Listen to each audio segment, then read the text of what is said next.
देश सेवा और जन सेवा का ये सौभाग्य बहुत कम लोगों को मिलता है। मुझे पूरा विश्वास है आप राष्ट्र प्रथम की भावना के साथ अपना दायित्व निभाएंगे, 140 करोड़ देशवासियों की आकांक्षाओं की पूर्ति का माध्यम बनेंगे। मैं श्री ओम बिरला जी को लोकसभा के अध्यक्ष की गौरवपूर्ण भूमिका के निर्वहन के लिए शुभकामनाएं देती हूँ। उनके पास सार्वजनिक जीवन का बहुत व्यापक अनुभव है। मुझे विश्वास है कि वे लोकतांत्रिक परंपराओं को अपने कौशल से नई ऊंचाई से देने में सफल होंगे। माननीय सदस्यगण, मैं आज कोटि-कोटि देशवासियों को की तरफ से भारत के चुनाव आयोग का भी आभार व्यक्त करती हूँ। ये दुनिया का सबसे बड़ा चुनाव था। करीब 64 करोड़ मतदाताओं ने उत्साह और उमंग के साथ अपना कर्तव्य निभाया है। इस बार भी महिलाओं ने बढ़ चढ़कर मतदान में हिस्सा लिया है। इस चुनाव की बहुत सुखद तस्वीर जम्मू कश्मीर में भी सामने आए हैं। कश्मीर घाटी में वोटिंग के अनेक दशकों के रिकॉर्ड टूटे हैं। बीते 4 दशकों में कश्मीर में हमने बंद और हड़ताल के बीच कम मतदान का दौर ही देखा था। भारत के दुश्मन इसको वैश्विक मंचों पर जम्मू कश्मीर की राय के रूप में दुष्प्रचारित करते रहे, लेकिन इस बार कश्मीर घाटी ने देश और दुनिया में ऐसे हार ताकत को करारा जवाब दिया है। पहली बार इस लोकसभा चुनाव में घर पर जाकर भी मतदान कराया गया है। मैं लोकसभा चुनाव से जुड़ी हर कर्मी को सराहना करती हूं और अभिनंदन करती हूं।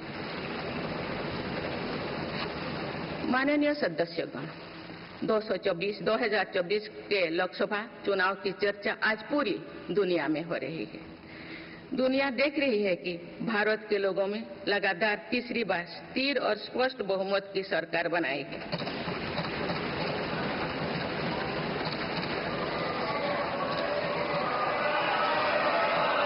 छह दशक बाद ऐसा हुआ है।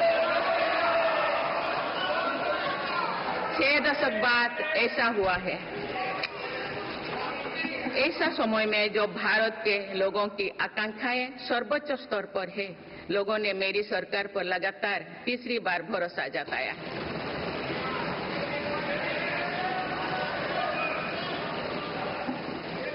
भारत के लोगों को ये पूर्ण विश्वास है कि उनकी आकांक्षाएं सिर्फ मेरी सरकार ही पूरा कर सकती है।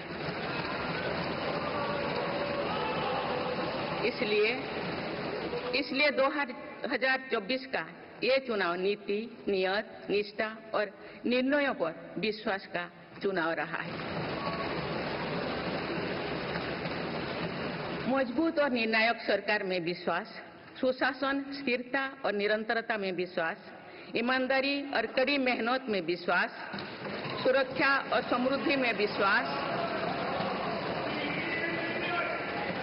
सरकार की गारंटी और डिलीवरी पर विश्वास, विकसित भारत के संकल्प में विश्वास। मेरी सरकार ने 10 वर्षों से सेवा और सुशासन का जो मिशन जनाया है, ये उस पर मुहर है। ये जनादेश है कि भारत की विकसित बनाने का काम बिना रुके चलता रहे और भारत अपने लक्ष्यों की प्राप्ति करते रहे।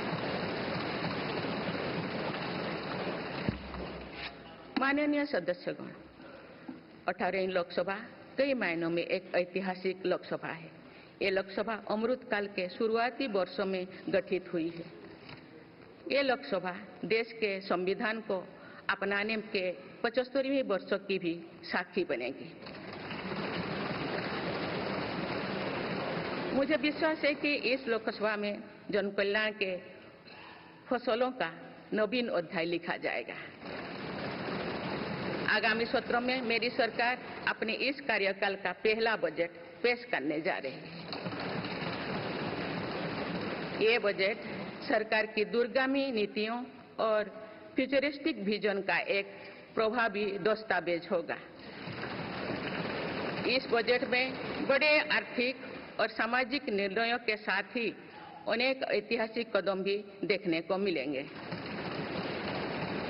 भारत के तेज विकास की जन आकांक्षाओं का पूरा करने के लिए रिफॉर्म्स की गति अब और तेज की जाएगी।